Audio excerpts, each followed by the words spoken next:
గత ప్రభుత్వం అన్ని రాష్ట్రంలోని అన్ని వర్గాల సంక్షేమాన్ని వాళ్ళ ఆర్థికాభివృద్ధిని కాంక్షించి అనేక పథకాలు ప్రవేశపెట్టడం జరిగింది. ఒక్క పథకం మీద కూడా ఇప్పుడు స్పష్టత లేదు. ఫర్ ఎగ్జాంపుల్ యాదవుల కోసం ఉన్నటువంటి వాళ్ళ అభివృద్ధి కోసం పెట్టినటువంటి గొర్రెల పెంపకం పథకాన్ని టోటల్గా మూసివేసినట్టుగా మనకు అర్థమవుతా ఉంది. ఇప్పటికే యాదవ సోదరులు చెల్లించిన డిపాజిట్ కూడా తిరిగి వాపసు తీసుకునే ప్రభుత్వం ఎక్కడ కూడా లేదు. అత్యంత అడుగు వర్గాలు అని డబ్బా కొట్టినట్టు కొడుతూనే వాళ్ళ గొంతు కోసింది ప్రభుత్వం. దళిత వర్గాల కోసం గణితంలో ప్రవేశపెట్టిన విప్లవాత్మకమైనటువంటి దళిత బంధు పథకాన్ని ప్రస్తావన కూడా లేదు. ఇది చాలా దురదృష్టకరం. దళిత సమాజం పట్ల వీళ్ళకు ఉన్నటువంటి నిర్లక్ష్యానికి, వాళ్ళ ఫ్యూడల్ విధానానికి ఇంతకన్నా గొప్ప నిదర్శనం కూడా అవసరం లేదు.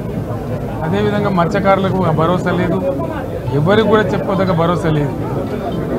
ఇందులో విశేషం హైలైట్ ఏంటంటే ఆర్థిక మంత్రి ప్రతి మాటను ఒత్తి ఆ డబ్బు వచ్చినప్పుడు అదేందో పెద్ద మహాప్రపంచం విజయంలాగా ఒత్తి చెప్పడం తప్ప కొత్తది ఏమి లేదు. ఒత్తి పలుకులు పలకడం తప్ప కొత్తగా చెప్పింది ఏమి లేదు. ఏ ఒక కొత్త సంక్షేమ పథకం కానీ ఏది కూడా లేదు. మహిళల పట్ల కూడా చాలా స్పష్టంగా చెప్పాల్సిన అవసరం ఉండే. కానీ వాళ్ళు మేము 1,00,000 కోట్లతో అన్ని రుణాలు, ఆ రుణాలు వీళ్ళేదో ఇస్తున్నట్టుగా ఆల్రెడీ ఉన్న స్కీమే, నథింగ్ న్యూ అబౌట్ ఇట్, ఏమి లేదు, ఏది కూడా లేదు. మహిళల పట్ల కూడా చాలా స్పష్టంగా చెప్పాల్సిన అవసరం ఉండే. కానీ వాళ్ళు మేము 1,00,000 కోట్లతో అన్ని రుణాలు, ఆ రుణాలు వీళ్ళేదో ఇస్తున్నట్టుగా ఆల్రెడీ ఉన్న స్కీమే, నథింగ్ న్యూ అబౌట్ ఇట్, ఏమి లేదు. వెరసి ఇష్యూ యాజ్ ఏ హోల్. దురదృష్టం ఏంటంటే, చాలా బ్యాడ్ లక్ ఏంటంటే, మేము కూడా ప్రభుత్వం ఏర్పడిన తర్వాత కనీసం ఒక 6 మాసాల సమయం వాళ్ళకి ఇవ్వాలని మేము అనుకున్నాం. నేను కూడా శాసనసభకు దగ్గర రాలేదు. కానీ ఈరోజు బడ్జెట్ చూస్తే ఏ ఒక్క పాలసీ ఫార్ములేషన్ జరగలేదు. రాష్ట్రానికి సంబంధించినటువంటి ఏ ఒక్క విషయంలో కూడా ఈ అర్బక ప్రభుత్వం ఇప్పటి వరకు పాలసీ ఫార్ములేషనే చేసినట్టుగా కనపడతలేదు.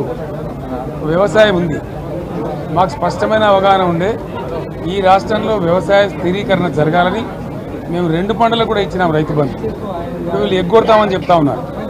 మేమేదో రైతులకు ఇచ్చిన డబ్బును దాన్ని పాడు చేసినాము, చెడగొట్టినాము, దుర్వినియోగం చేసామన్న పద్ధతిలో దురదృష్టకరమైన వ్యాఖ్యలు చేస్తూ ఉన్నారు.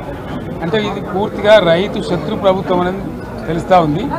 ధాన్యం కొనుగోలు చేయలేదు, విద్యుత్ సరఫరా చేయడం లేదు, నీరు సరఫరా చేయడం లేదు, చాలా ఇబ్బందులు పెడతా ఉన్నారు.